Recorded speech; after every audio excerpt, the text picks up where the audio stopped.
Hello, happy Wednesday. We are doing a lunchtime live today. My afternoon's kind of busy, so afternoon is busy. So I said, oh my gosh, let's do it on lunchtime. And so I thought that perhaps this time would be a good opportunity for some of you guys to catch it as well. So I hope that you're having a great week so far, kicking butt, hitting those goals. And if you're not, that's okay. Let's take this as an opportunity to refocus and get you right back on the right track, okay? So yesterday I asked what your experience is with plant-based eating, if you have any questions, and wanted to dive deeper into specifically talking about plant-based, because here's the thing, it's so buzzwordy, right? We've got that documentary that came out a couple years ago, and then there was that whole huge craze that followed after that it came out. But I still do get a ton of questions about plant-based diets, and so I thought it would be a good opportunity to clear up, answer whatever questions you have, and hopefully it helps you make some sort of decision for what's best for you. So we're using the word plant-based as kind of the umbrella. Hey Erin, plant-based as our umbrella because there are so many forms of plant-based. So there's vegetarian, of course, there's vegan, there's and then any kind of other varieties, pescatarian, there's raw vegan. So there's a lot of like subcategories underneath the plant-based label. And this is what I want to tell you. You don't have to follow a specific label or put yourself into a box that you might not want to be in.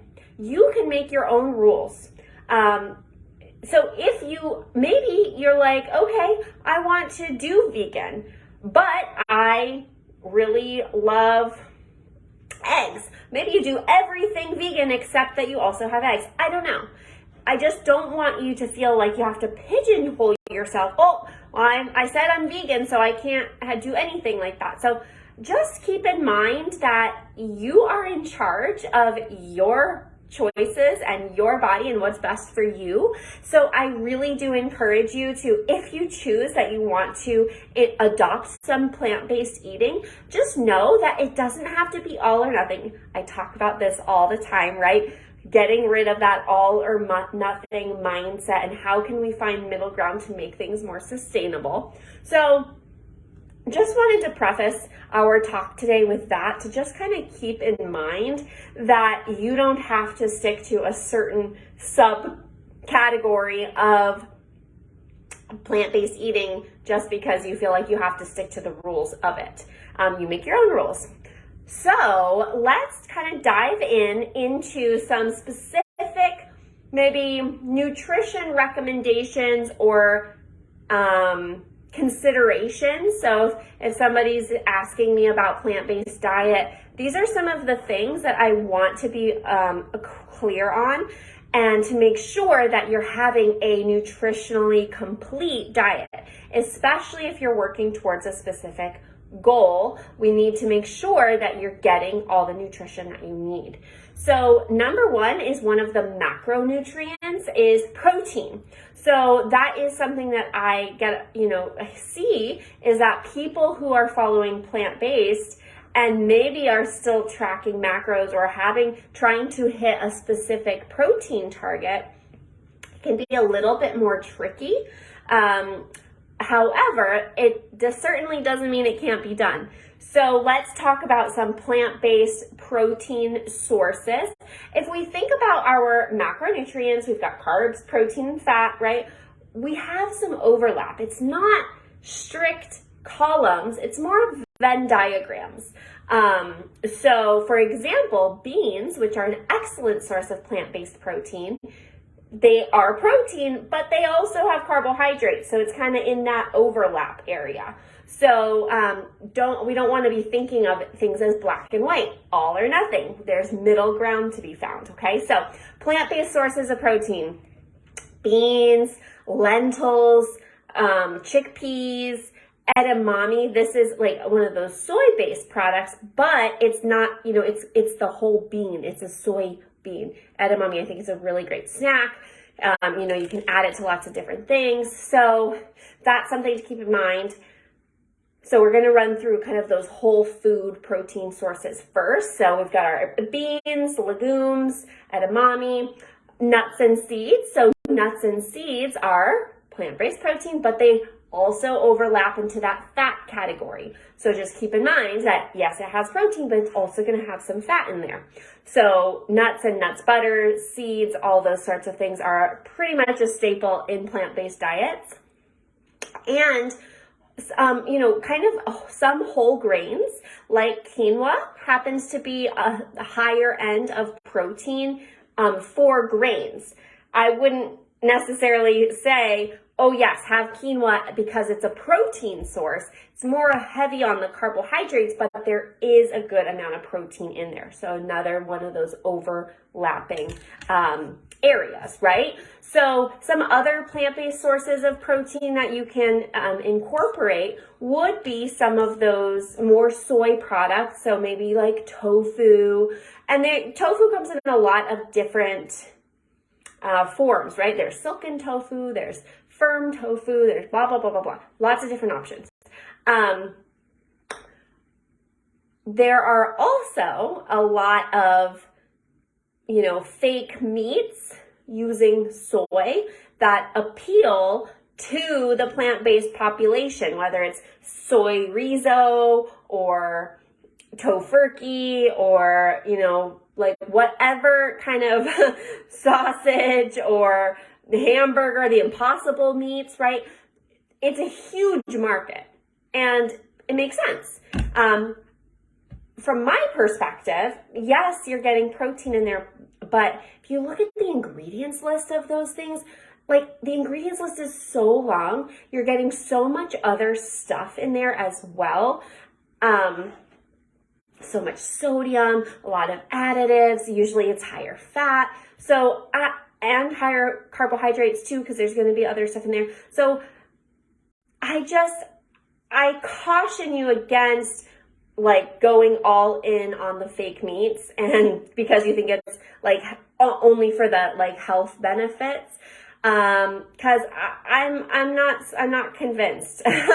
So I would say try to stick to the whole food sources as much as possible. And so if you are wanting to have the soy-based things, maybe going for the edamame as a good protein source. Also, finding a good plant-based protein powder could be very beneficial. And I understand it is kind of one more of those more processed foods. There's going to be other ingredients in there. It is going to be higher in carbohydrates than like a whey protein, which is fine. However, especially if you're working to build muscle, lose fat, improve performance, or if you're maybe aging where your protein needs are higher, any scenario where your protein needs are higher, I do think having a good quality protein powder could be very beneficial to kind of cover your bases. You don't want to be struggling. Maybe you're full and it's hard to get all the protein in that you need. I don't know. Because we know how important protein is to reaching those goals and building and maintaining muscle. So keep that in mind. So if we're thinking about all those different categories of plant-based, it opens the doors for you to control what you choose to have. So if we're thinking about some more of those animal-like products that some vegetarians or plant-based people incorporate, would be Greek yogurt, which I hope you guys know by at this point I'm such a fan of. I love Greek yogurt. It's such a good protein source. However, it is dairy. So vegans, for example, wouldn't be having it unless you're making your own rules. So Greek yogurt, I guess, kind of cottage cheese goes into that same category as a dairy protein. Eggs, You can choose to have eggs if you want and still be mostly plant-based. And then if we're thinking about like pescatarians, fish, right? Fish and seafood. I know a lot of plant-based people who still have fish and seafood. So I'm going to go back to picking and choosing what's best for you, what you enjoy, what you want to do, and making your own rules around that, and not necessarily cutting an entire thing out that you maybe don't want to, just for the sake. So that's something to keep in mind. So protein is a big consideration with plant-based. Now, we also want to be thinking about specific micronutrients, vitamins and minerals that play a role that generally we do get mostly from plant or animal sources, specifically B12, iron, perhaps if you're not eating fish and seafood, omega-3 fatty acids is important. If you're taking away your calcium or your dairy, calcium could be important. Vitamin D is another one. So there are kind of specific nutrients. I'd say B12 is the biggest one that generally we want to be looking out for. Iron, there are some, so iron and calcium, there are some plants that do have those nutrients in there, but they're just not as well absorbed as, kind of their animal counterparts. So, we can't give blanket, everybody needs to do that, blanket recommendations for micronutrient supplementation. However, if you're having questions, if you're like, oh, I'm taking away this, I'm taking away that, I have questions about what I should be supplementing, certainly come ask me because I can help you with that. But if we're thinking about the main micronutrients that usually need to be supplemented with plant-based diets, B12, iron, maybe calcium, vitamin D, okay? So those are the main things to keep in mind.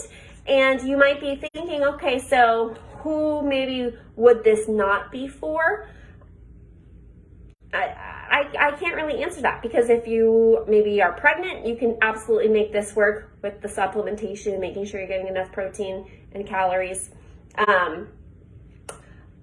Whether you're maybe like a bodybuilder or, a gym goer and you're trying to build muscle, you can still do that.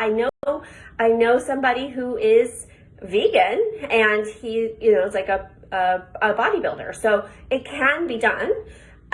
We just need to be kind of more conscientious of making sure we get all of your nutrition targets taken care of.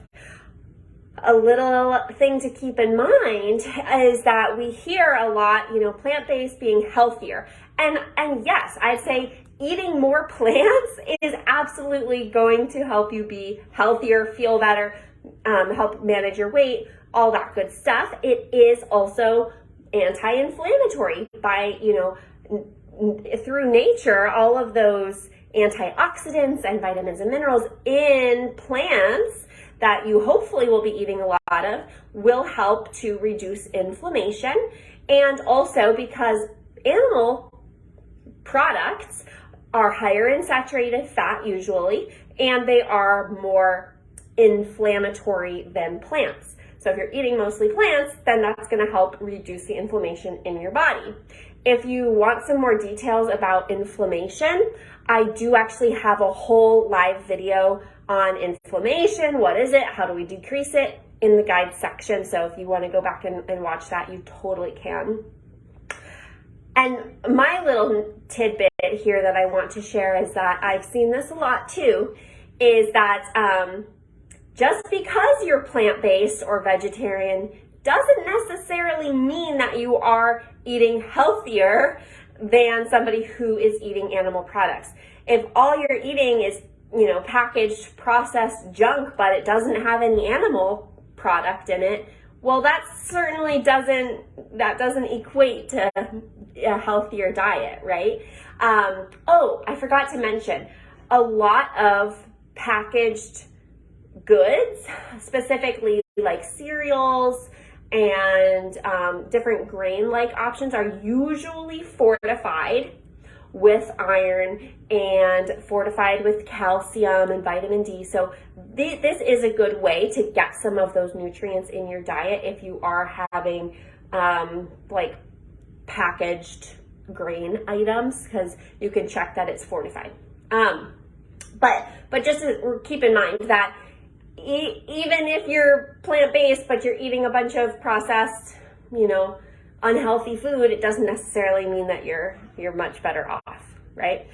I'm trying to think if there were any other specific questions. Any questions for me right now about any of this? I'm going to pull up the discussion question from yesterday to see if I didn't address anything. So let me just go in here real quick and double check.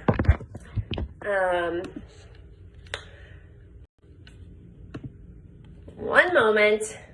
Why is it not showing me the comments? Hello? That's so weird. Oh, it's because I didn't scroll down. Okay. All right. So yeah, the documentaries and it upsets your stomach. Chicken's your go-to, but you don't mind meatless meals. Amazing. Yes. And that's a great example of you making your own rules. Maybe you eat a lot of plant-based meals, but you have chicken here and there. Amazing. I think that's great. And I answered the question about anti-inflammatory. Plant-based would be amazing if you had a personal chef. Yeah, that's true. They can be a little bit more time. It maybe takes a little bit more planning ahead, right? We always talk about how important it is to plan ahead, and whether that's meal planning or meal prepping, and at least thinking about it, it will take some extra planning. And then we had another person who mentioned struggled to meet protein goals. So we talked about that too. So I think we covered all of the questions. I covered everything that I wanted to say about it. And now it's up to you to make your own choices and decisions about what is best for you. If you want to adopt any sort of plant-based eating pattern, that's great. That's up to you. And know that you can make your own rules and do it exactly how is best for your life, because what's best for your life is going to be different than what's best for somebody else's that's also plant-based. So just keep that in mind, and I hope you have a great rest of your day. Thanks for joining me today on lunch break, and I'll be seeing you next week. Let me know if this was helpful, okay? See you later.